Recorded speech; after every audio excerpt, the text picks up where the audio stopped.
الحمدللہ رب العالمین والعاقبۃ للمتقین والصلاۃ والسلام علی رسول الکریم اما بعد۔ آج کے درس میں پارہ نمبر 15 کے تعلق سے کچھ باتیں رکھنے کی کوشش کی جائے گی۔ اس پارے میں بھی دو حصے ہیں۔ سورہ بنی اسرائیل مکمل ہے، سورہ کہف کا زیادہ تر حصہ ہے۔ سورہ کہف بہت مشہور سورت ہے، اس کا اکثر حصہ اس پارے کے اندر ہے، 15ویں پارے کے اندر۔ سورہ بنی اسرائیل میں 4 باتیں ہیں۔ واقعہ معراج کا واقعہ آپ نے سنا ہوگا، اس کا بھی تذکرہ اس پارے کے اندر ہے۔ بنی اسرائیل کا فتنہ و فساد، بنی اسرائیل قوم گزری ہے، ان کے ہاں بڑے فتنے اور فساد ہوتے تھے، اس کا بھی تذکرہ اس پارے کے اندر ہے۔ اسلامی آداب و اخلاق، اسلامی آداب کیا ہوتے ہیں، اخلاق کیا ہوتے ہیں، اس کا بھی تذکرہ کچھ اس پارے کے اندر ہے۔ ایسے دیگر مضامین کا بھی تذکرہ اس پارے کے اندر ہے۔ واقع معراج کے تعلق سے ہے کہ معراج جسمانی ہوئی ہے اور جاگنے کی حالت میں ہمارے نبی صلی اللہ علیہ وسلم کو رات کے وقت مسجد حرام سے مسجد اقصی اور پھر وہاں سے آسمان پر لے جایا گیا تھا۔ کہ اس میں اگر کوئی شبہ کرتا تو پھر اس کا ایمان باقی نہیں ہے۔ یہ ہمارے ایمان کا حصہ ہے کہ اللہ نے رسول صلی اللہ علیہ وسلم کو معراج کرائی ہے جسمانی حالت میں، رات کے وقت میں، اور وہ بھی مسجد حرام سے لے کر کے آپ کو مسجد اقصی لے جایا گیا، پھر وہاں سے لے جا کر کے آپ کو آسمان تک لے جایا گیا، پھر آپ کو جنت دکھایا گیا، جہنم بہت ساری چیزیں ہیں۔ دیکھیے، جب انسان ہر چیز کو اپنے عقل سے سمجھنے لگتا ہے نا تو پھر گمراہی اس کی مقدر بن جاتی ہے۔ اللہ نے آپ کو سمجھدار بنایا، عقل بھی دیا، لیکن اس کا مطلب نہیں کہ اللہ کی ہر چیز کو اس دنیا ہی میں آپ سمجھنے لگ جاؤ۔ یہ لاجک دنیا کے اندر بھی نہیں چلتی ہے کہ آپ ہر اس چیز ہی کو مانے جو سمجھے، جو نہ سمجھے وہ نہ مانے، یہ لاجک نہیں چلتی۔ اب جیسے میں بارہ مثالیں دیا کرتا ہوں کہ ہر آدمی اپنی ماں کے پیٹ میں تقریباً 9 ماہ گزار کے آتا ہے۔ کسی کو کچھ آتا پتا ہے، یاد ہے؟ اب آدمی دماغ لگا، یار میں 9 مہینہ رہ کے آیا، میں وہاں کیا کھاتا تھا، کیا پیتا تھا، کیسے رہتا تھا، کیسے سوتا تھا، وہاں نیند دماغ لگاؤ تو سمجھ میں نہیں آتا۔ لیکن کوئی نہیں کہتا صاحب میں اپنی ماں کے پیٹ سے نہیں پیدا ہوں بلکہ آسمان سے کود کے آ گیا، کوئی کہتا نہیں سمجھ میں آتا، پھر بھی مانتا ہے۔ ایسی بے شمار چیزیں ہیں جس کو انسان بلا سمجھے مانتا ہے۔ کیوں؟ اللہ کی ہر چیز آپ اس دنیا کے اندر نہیں سمجھ سکتے۔ آپ نے بھی آسمان دیکھا نہیں، جنت دیکھا نہیں، اس کے بیچ کے درمیان کی جو خلا ہے وہ آپ نے دیکھا نہیں، تو آپ کو سمجھ میں کیسے آ جائے گا؟ تو اللہ نے کہا ہم نے کرایا۔ ہمارے ایمان کا حصہ مان جائے کہ ہاں اللہ کے لیے کوئی چیز ناممکن تو چھوڑو مشکل تک نہیں ہے، تو ہمارے ایمان کا حصہ کہ ہمیں اس کو تسلیم کرنا ہی پڑے گا۔ بنی اسرائیل کو پہلے سے بتایا گیا تھا کہ تم لوگ 2 مرتبہ زمین میں فساد مچاؤ گے۔ چنانچہ ایک دفعہ حضرت شعیب علیہ السلام کو ایذا پہنچائی تو بخت نصر کو ان پر مسلط کر دیا گیا۔ دوسری بار حضرت زکریا علیہ السلام کو شہید کر دیا تو بابل کا بادشاہ ان پر مسلط ہو گیا۔ بنی اسرائیل نے اس طرح تکلیف پہنچائی تو دنیا کے اندر بھی اللہ نے ان کو عذاب دے دی۔ یہ ہوتا ہے کہ دیکھیں ظلم ہے، جب پانی اوپر کھڑا بھر جاتا ہے نا تو پھر اللہ دنیا کے اندر بھی پکڑ لیتا ہے۔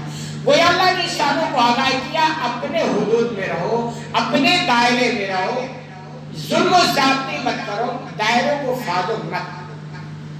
اسلامی آداب اور اخلاق کے تعلق سے کہ اللہ کے سوا کسی کی عبادت نہ کرو، یہ اسلامی اخلاق ہے، اسلام ہم کو سکھاتا ہے، ہمارے اخلاق کا حصہ ہے، بلکہ انسانیت کے اخلاق کا حصہ ہے کہ ہم صرف اللہ کی بندگی کریں۔ کیوں؟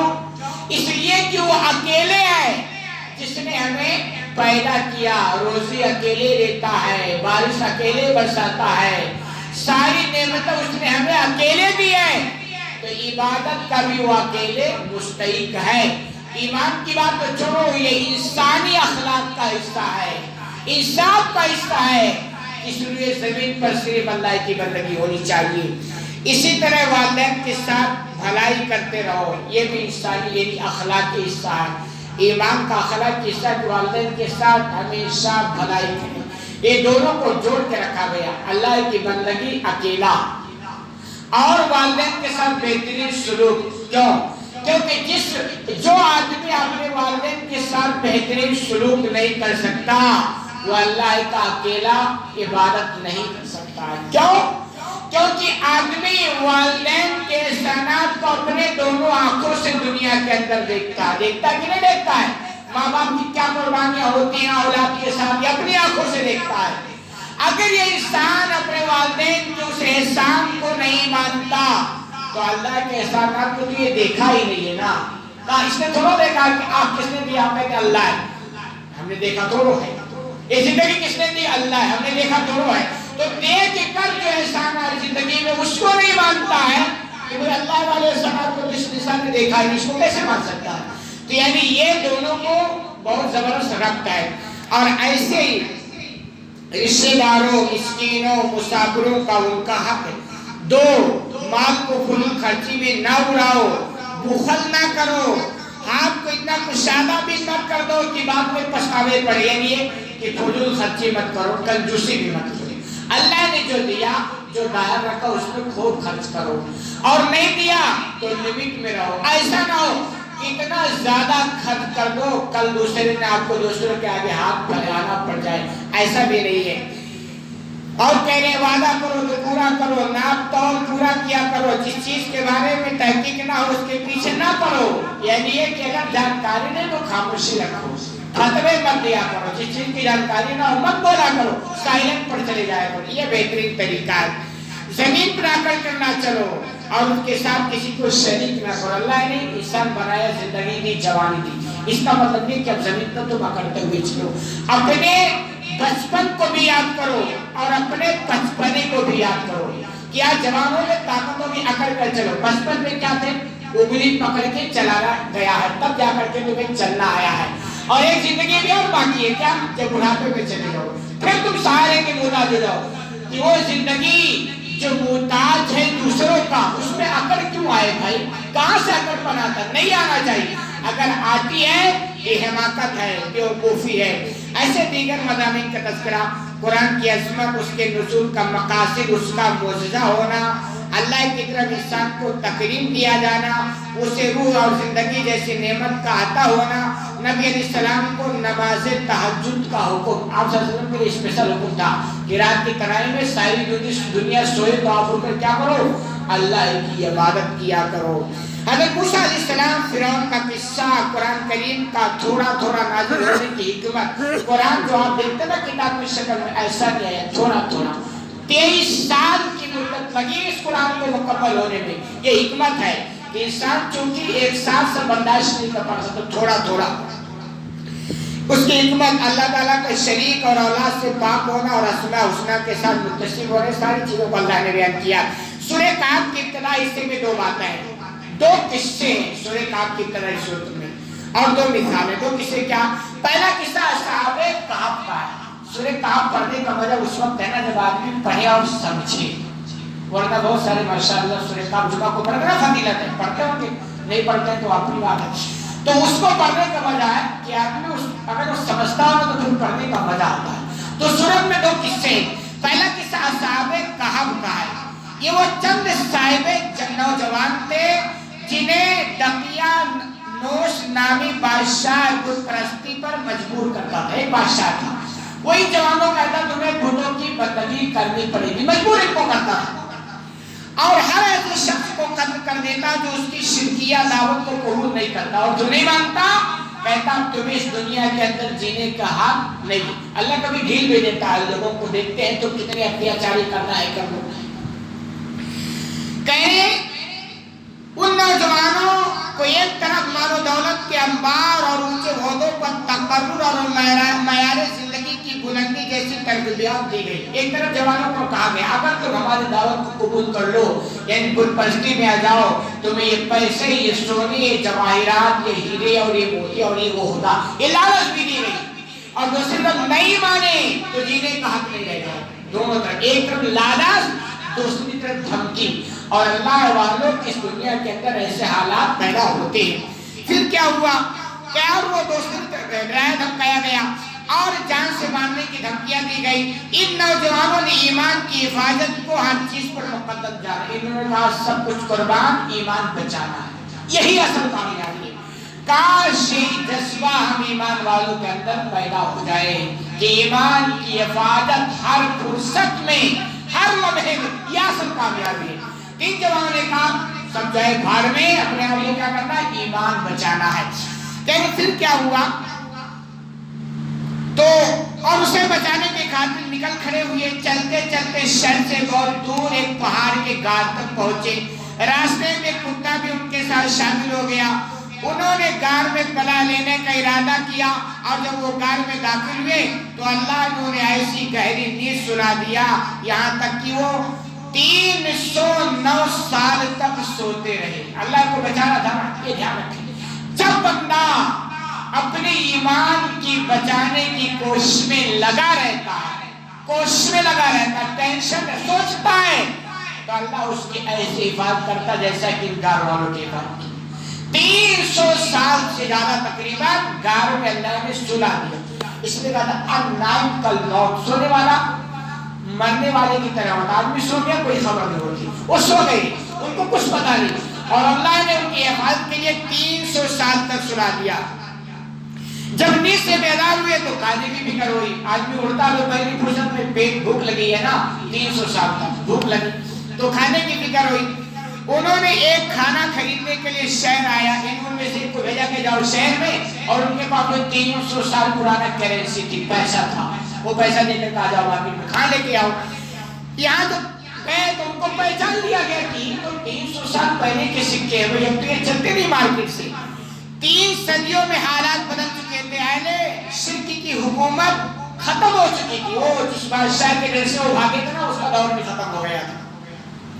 اور اب موحد برسر اقتدار تھے. اب جو حکومت کر رہے تھے وہ توحید والے تھے، اسلام والے تھے، ایمان والے تھے. اور ایمان کی خاطر گھر-بار چھوڑنے والے جوانوں کی نظر میں یہ بڑی قوم. اور وہ لوگ یہ لوگ جو چھپے ہوئے تھے، یہ لوگ لوگوں کی نگاہ میں ہیرو بن گئے، یعنی بہت اہمیت. یہ وہ لوگ ہیں 300 سال پہلے بتائی پوری داستان صاحب کہ ہم تو مرے نہیں، ہم تو سوئے تھے اور ابھی ہم پیدا. ان کو جب ہم اتنی صدیاں ہو گئی گزر گئی ہے تو ان کو بہت ہی عزت لوگوں نے دیا کہ یہ بہت مطلب اچھا. اللہ اگر اس کے ساتھ کسی کے ساتھ ایسا معاملہ کرے، اس کا مطلب وہ ہے کچھ. ایرو غیرو نہ تو غیرو کا اللہ تو ایسے کرامت دکھا دیتا ہے کچھ. یہ واقعہ. دوسرا قصہ حضرت موسیٰ علیہ السلام کا، اس کا ذکر اگلے بارے میں انشاءاللہ ہوگا. 2 مثالیں. پہلی مثال، 2 شخص تھے. ایک کے باغات یعنی امیر آدمی تھا، مالدار، اور دوسرا غریب تھا. باغات والا اگرتا تھا، اکڑتا تھا. تکبر، گھمنڈ. دولت سے دعائی جاتی ہے نا، اللہ دولت مندوں کو گھمنڈ سے محفوظ رکھے. دولت ایسی بیماری ہے کہ آدمی کو گھمنڈ میں مبتلا کر دیتی ہے. اس سے وہی بچے گا جس کے اندر خوف الہی ہوگا. اللہ ہم سب لوگوں کے دلوں میں خوف الہی پیدا فرما دے. تو وہ باغ والا کرتا تھا. ایک جو غریب تھا نا، وہ کہتا مت کر، وہ سمجھاتا تھا کہ مت کر، ہاں مت کر. نہیں، اس وہ نہیں مانا. وہ اللہ کا کہنا نہیں مانا، وہ نہیں مانا. اللہ کا عذاب آیا اور اس کے باغات جل گئے، وہ شہید ہو گئے. پھر کیا ہوا کرتا تھا؟ ایک دن اللہ کی طرف سے عذاب آیا اور باغ جل کر خاک. پھر وہ پچھتانے لگے. لیکن جب مار پڑ جائے نا تو پچھتانے سے کیا ہوتا ہے؟ کچھ نہیں ہوتا. یہ الگ بات ہے دنیا کے اندر تھا، موقع مل گیا اصلاح کا، سدھار کا، نجات کا. لیکن اگر ایسی سزا آخرت میں مل جائے تو پچھتانے کے علاوہ کچھ نہیں. یہ نمونہ مثال ہے کہ اگر اللہ دنیا میں نعمتیں دیں تو نعمتوں پر اکڑ مت. یہ سمجھو اس کا ہے، اس نے دیا. جب چھین لے گا تو کوئی مائی کا لال روک نہیں سکتا. پھر آدمی کے اندر اکڑ نہیں آئے.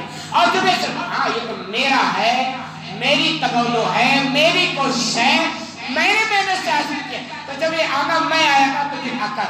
اور اس کو ہمیشہ احساس صاحب میرا تو ہے لیکن میں ایک امین ہوں، ایماندار ہوں، مجھے اللہ نے دیا، جب چاہے گا چھین لے گا، کوئی روک نہیں پائے گا. دوسری مثال دنیا داری کی زندگی کی مثال ہے. ایسے جیسے آسمان سے پانی برسا، زمین سرسبز ہو گئی، کچھ عرصے بعد سب کچھ سوکھ کر چور چور ہو گیا. کہتے دنیا کی مثال جیسے آپ دیکھیں، ایک آدمی بچہ پیدا ہوتا ہے چھوٹا سا، بڑھتا بڑھتا جوان، یہ پوری زندگی کی ہریالی ہوتی ہے. انسان کی جوانی کیا ہوتی ہے؟ پوری زندگی کی ہریالی. پھر عمر ڈھلتی ہے, بوڑھا اور قبر تک پہنچ ختم ہو گئی بات. تو اللہ کہتے ہیں دنیا کی مثال صاحب ایسے, یہاں ایسی لمبی چوڑی تیاری مت کرو, بلکہ یوں کہہ لو اس دنیا سے دل مت لگاؤ. ضرورت ہے دولت حاصل کرو, ضرورت ہے گاڑی حاصل کرو, ضرورت ہے مکان حاصل کرو, ضرورت ہے بلڈنگ بناؤ, مگر اسے دل مت لگاؤ. بلڈنگ جائے تو دل دکھے گا, موت آئے گی تو دل دکھے گا. دل نہیں لگاؤ گے تو کہو کہ ہم کو پتا تھا یا یہ سب آرتی چیزیں تھی. کیسے آدمی گاڑی میں بیٹھتا ہے, سفر میں ہوتا ہے اور سفر میں ضروریات سامان رکھتا ہے, کبھی کبھی اور لوگ روکا چھوڑ دیتا, کیوں وہ سمجھتا ہے کوئی بات نہیں یار, ہم کو تو پتا تھا آپ کو گاڑی سے اترنا ہو, یہ سیٹ چھوڑنی ہے اور سونے والی سیٹ چھوڑنی ہے اور رکھنے کا سامان سب چھوڑنا ہے, تو دل نہیں دکھتا ہے. اور ایک آدمی دل لگا لے اس سیٹ سے جس پہ بیٹھا ہوگا, جب سب اترے گا گاڑی سے تو کیا ہوگا, دل دکھے گا نا. یہ دنیا ایک سفر نامہ ہے, گاڑی پہ چل رہے ہو, دل مت لگاؤ, جب چھوڑے گا تو بہت دکھے گا. ضرورت ہے استعمال کرو, دل مت لگاؤ. یہی اللہ نے اس بارے کے اندر کچھ سمجھایا ہے. اللہ رب العالمین سے دعا ہے کہ العالمین جو ہے کہ اس میں زیادہ عمل کرنے کی توفیق عطا فرمائے.